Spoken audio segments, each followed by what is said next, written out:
От древни времена българите населяват земя с богата и разнообразна природа. Затова и живата връзка с нея е важна черта в националния ни характер. Поминъкът на народа ни също е свързан с нея. Само до преди няколко десетилетия сме разчитали главно на това, което ражда щедрата ни земя. И днес в почти всеки български дом се използват билки и плодове, събрани от дивата природа. Местните хора, които живеят близко до места с диворастящи лечебни растения, предават познанията за тях от поколение на поколение. И днес ние все още посягаме първо към билките, когато се нуждаем от лек. Ползването на билките по нашите земи има хилядолетни традиции. Привързаността към тях е вплетена във фолклора и обичаите на народа ни.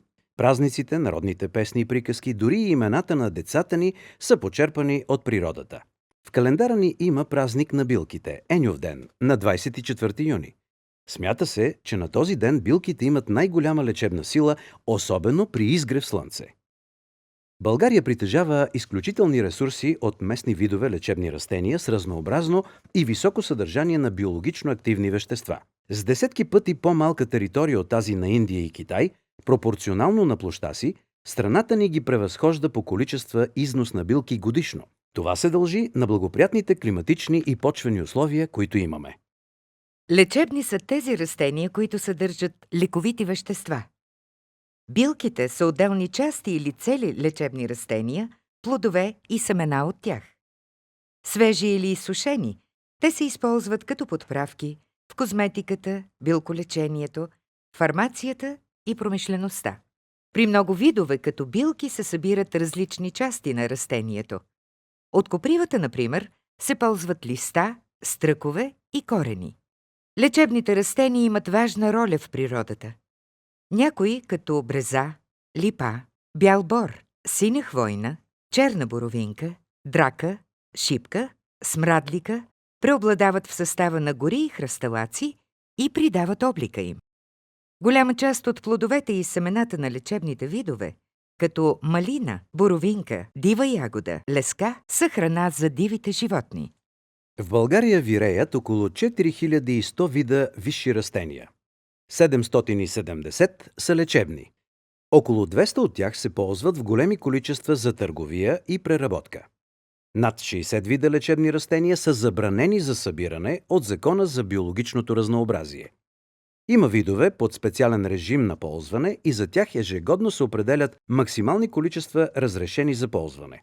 Други са забранени за събиране за търговски цели, но може да се събират за лични нужди. Над 70 вида са включени в Червената книга на България.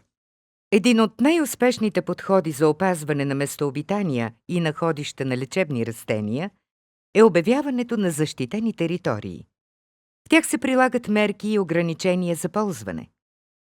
Така се съхраняват популации, които са ценен ресурс за научни изследвания и обучение и източник на генетичен материал за възстановяване на увредени или унищожени лечебни видове. Голям брой защитени местности у нас са обявени специално за опазване на редки видове, като например находищата на Блатно кукиче в Пловдивска област и общините Калояново и Първомай. Култивирането е друг добър подход за опазване на лечебните растения. Това важи особено за видове, които са редки и застрашени, както и за тези, които се ползват в особено големи количества. Култивират се обаче само 30-40 вида лечебни растения или едва 1/5 от масово използваните.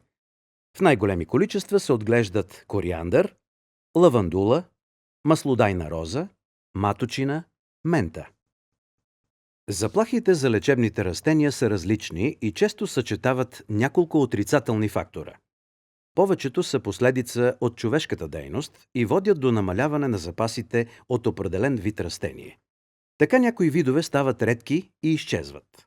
Причина за това често е промяна в условията или унищожаване на местообитания, когато се изсичат гори, при интензивно земеделие, прекомерна паша, строителство, изкуствено отводняване и пресушаване или заливане на площи. Това важи главно за влаголюбиви видове, като водна детелина, валериана, блатен аир.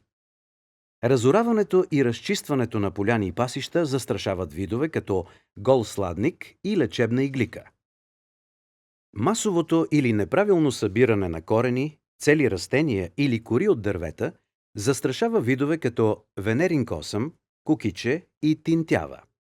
Видове като силивряк, златовръх, пирински чай са редки, защото виреят при много специфични условия на влага, слънчево греене, температура, вид почва, на които отговарят много малко местообитания. Други са редки, защото се размножават трудно и бавно нарастват. Такива са жълтата и петниста тинтява, чието млади растения цъфтят и образуват семена чак на 8-та година от поникването. Мечото грозде пък нараства много бавно, а от него се събират листа, като се отрязват цели стръкове и така се унищожават растенията.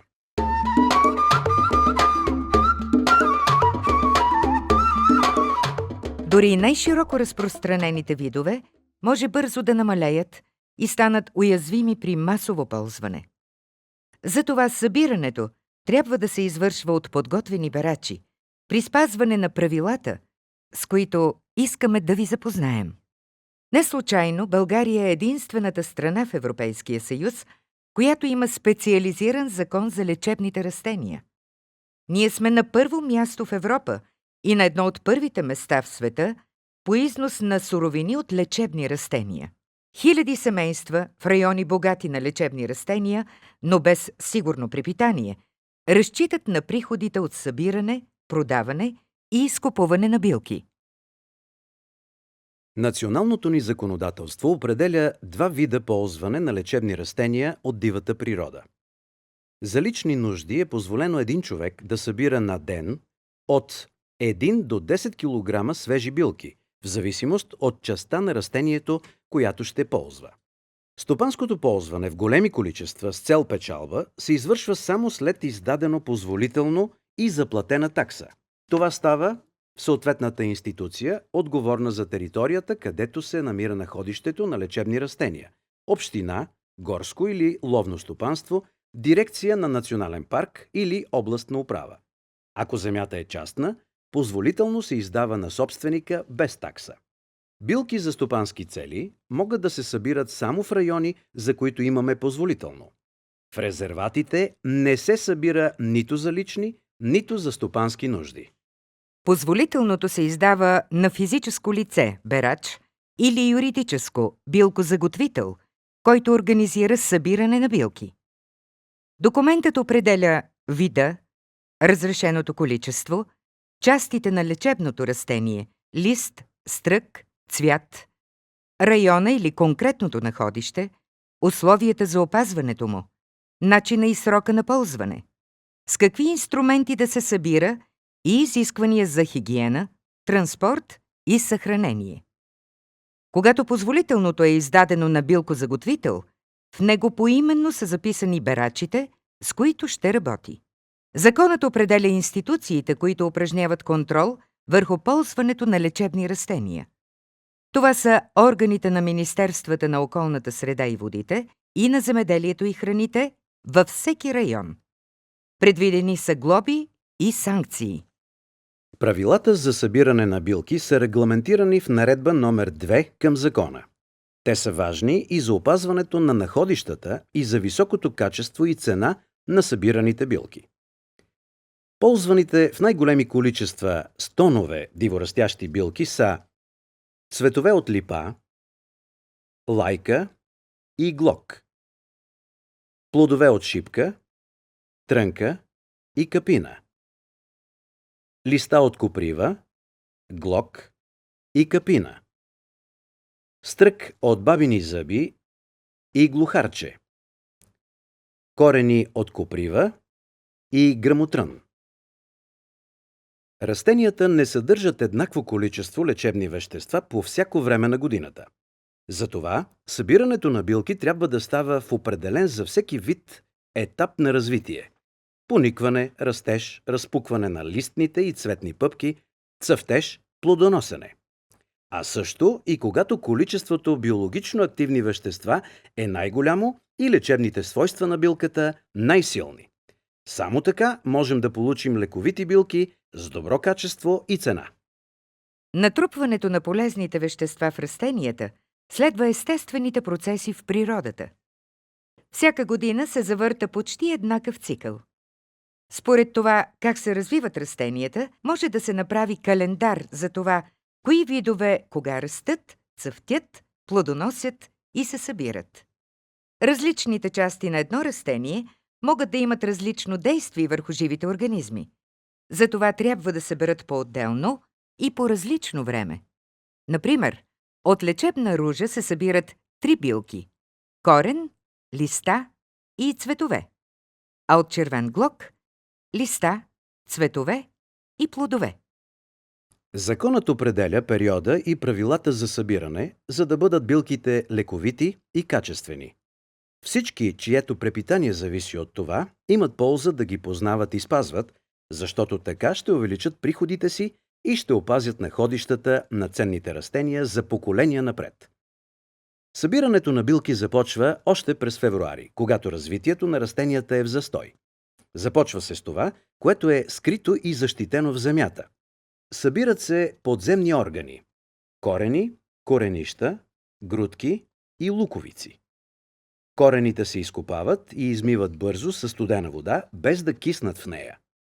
Най-добре е корени от видове като глухарче, троскот, коприва да се събират при разораване на ниви, лозя и други обработваеми площи. Така се опазват находищата в дивата природа. Добивът е по-добър, а от това нарастват и доходите на събирачите и търговците. С затоплянето започва движение на сокове в дърветата и набъбване на пъпките. През март и април се събират кори и пъпки, като кори от бреза и бяла върба, пъпки от топола, борови връхчета. Стръкове се събират в началото на или при пълния цъфтеж, преди да се образуват плодове, като се отрязват с различна дължина, в зависимост от височината на растенията. От едри тревисти растения, като риган, жълт кантарион, лечебен рани лист, се отрязват горните облистени части на 20-30 см от върха. От дребни тревисти растения и полухрасти, като мащерка, подъбиче и шапиче, се отрязва цялата надземна част. Плодове и семена се събират по различно време. Месести плодове, като черна боровинка, черен бъс, горска ягода и шипка, се берат след пълното им озряване. Сухи плодове, като резене, кориандър и копър, непосредствено преди пълното им озряване, за да се избегне разпиляване на семена. Семена като конски кестен, непосредствено преди пълното им озряване. Изключение правят лъжливите плодове, галболи от синя хвойна, които се събират на втората година след образуването им, преди да омекнат. Листата се събират през различен период от развитието на всеки вид. Събират се здрави, добре развити зелени листа, без болести и вредители по тях. Не се обират напълно. Оставят се младите листенца, разположени по връхните части на растенията. Преди цъфтежа се събират листа от коприва, маточина, блатно кокиче.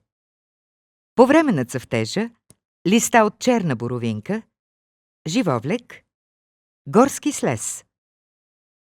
След цъфтежа листа от обикновена бреза, глухарче, подбел.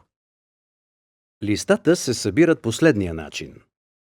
Едри листа от брашлян, живовлек и смрадлика се събират от розетките, стъблата или клонките, с или без дръжки.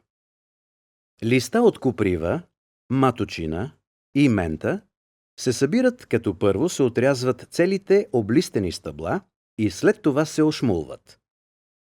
При дребни листа, като тези от червена и синя боровинка, се отрязват целите облистени клонки, изсушават се и след това се отделят чрез очукване. Кори, главно от бяла върба, бреза, бял бор, летен дъб, се събират от март до май, когато движението на сокове е най-усилено. Събират се от млади стъбла и клони, като се правят напречни и надлъжни нарези и кората се отделя от дървесината. Най-добре е това да става от отсечени дървета при планирани сечища, за да има по-голям добив и да не се унищожават дърветата. Листни и стъблени пъпки се събират през март и април, преди да се развият. Тънките клонки се отрязват цели и от тях се отделя билката. Цветове и съцветия се събират през пролетта и лятото, в началото на цъфтежа или при пълен цъфтеж. Венчелищчета от червен бажур и гъстоцветен лупен се откъсват от цвета. Едри цветове от лечебна ружа и горски слез се събират един по един с къси или без цветни дръжки. Цветни кошнички, като тези на глухарче, паричка и невен, се събират една по една с къси дръжки. Съцветия и цветни пъпки от черен бъс, иглика, липа и трънка се откъсват или отрязват целите. Цвят от липа събирайте, като го откъсвате или отрязвате със специално приспособени лозарски ножици с дълги рамена. Режете само малки клонки с дебелина до 2 см и дължина до 50-60 см. Не бива да кастрите, сечете, кършите и чупите по-дебели клони или цели дървета.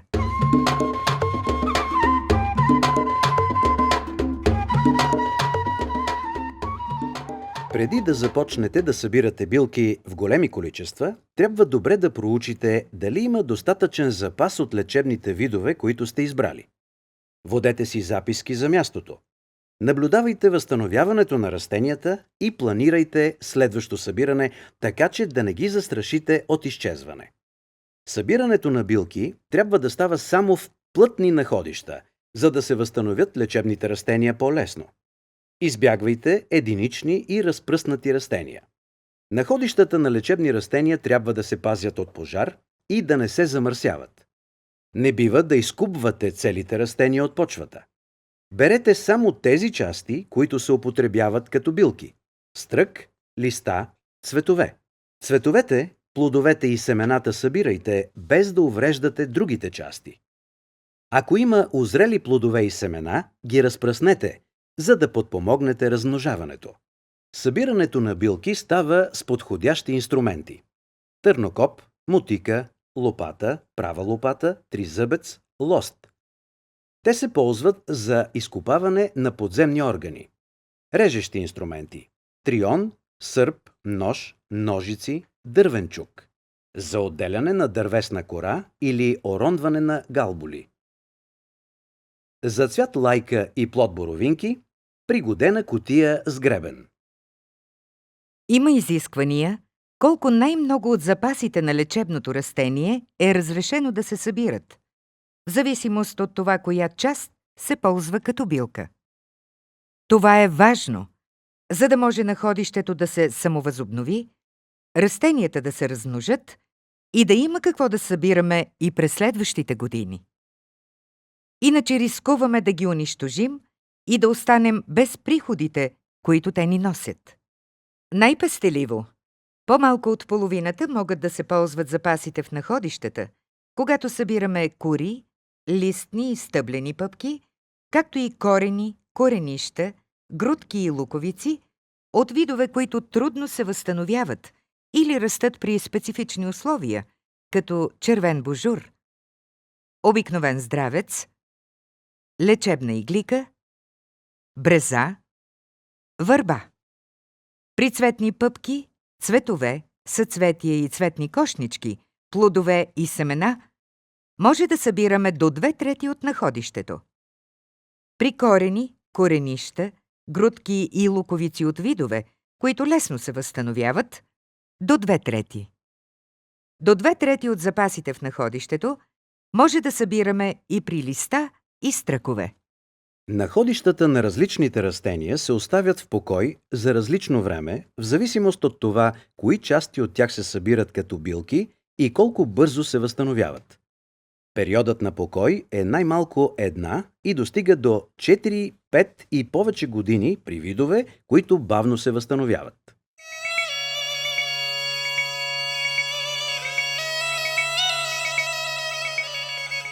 Най-важното условие за събиране на лековити билки с добра цена е да познавате лечебните растения и да различавате видовете, които си приличат. Използвайте ботаническите имена на растенията на латински, а не народните. Търсете съвет от специалист, ако имате съмнение за вида. Най-добре е да осигурите опитен берач, който да показва на новите. Не забравяйте, че има редки и застрашени лечебни растения, защитени от закона, които приличат на масово събирани видове, като например различните видове шапичета. Има и близки видове, които много си приличат. Част от тях са лечебни, а други не.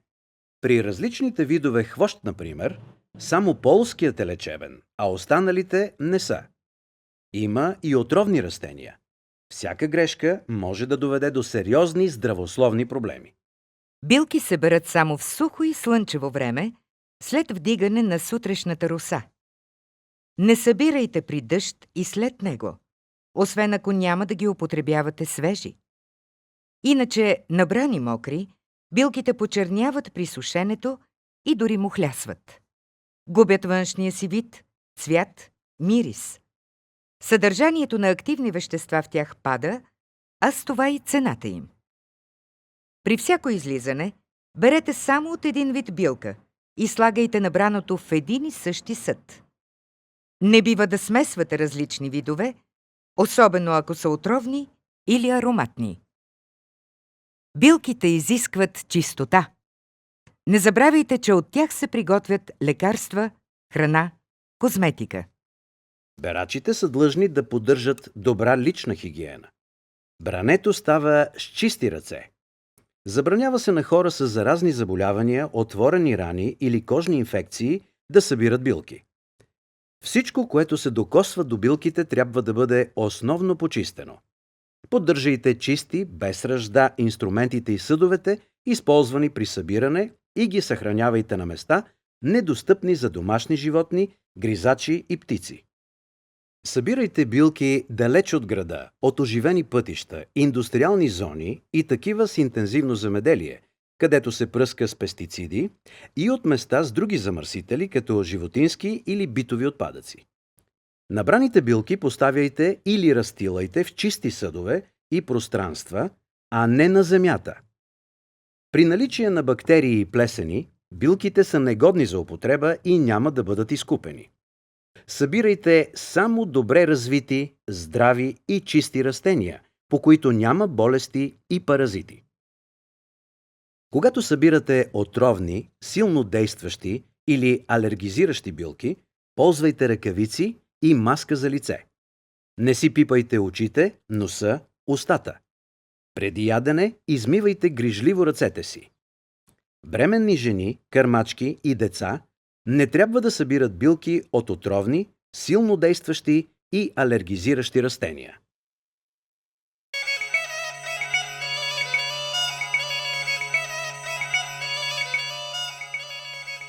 Събирайте свежите билки в подходящи съдове, без да ги притискате, мачкате и оплътнявате, за да не ги увредите и запарите. Нежните листа и цветове, сочните плодове слагайте в кошове, кошници, кутии, касетки. Не бива да събирате и превозвате свежи билки в нейлонови торби и чували. Почистете ги от развалени части, примеси от други растения и ги изсушете веднага. Ако нямате достатъчно рамки или помещения, извадете ги от съдовете, за да не се запарят, и ги разстелете на чисто и сухо, върху чисти постелки, далеч от насекоми, гризачи, птици и домашни животни. Събраните билки не трябва да оставяте на куп.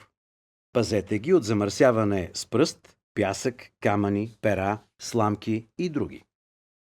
Внимавайте много с препаратите срещу вредители и насекоми. Билките може да станат неизползваеми, ако не спазвате определените изисквания. Превозването на билки трябва да става така, че да не се замърсят или повредят. Транспортните средства трябва да са чисти, сухи, застлани и покрити. Билките трябва да се опаковат, подреждат и съхраняват така, че много ясно да може да се разпознае техния вид, времето и мястото, от което са събрани, и да се определи произходът им. Билките се съхраняват в складове, върху скари, палети, стелажи или рафтове, така че да не се замърсят, увредят или смесят. Билки от ароматни и отровни лечебни растения се съхраняват в отделни помещения или отделени чрез прегради. През цялото време билките се придружават от позволително за събиране.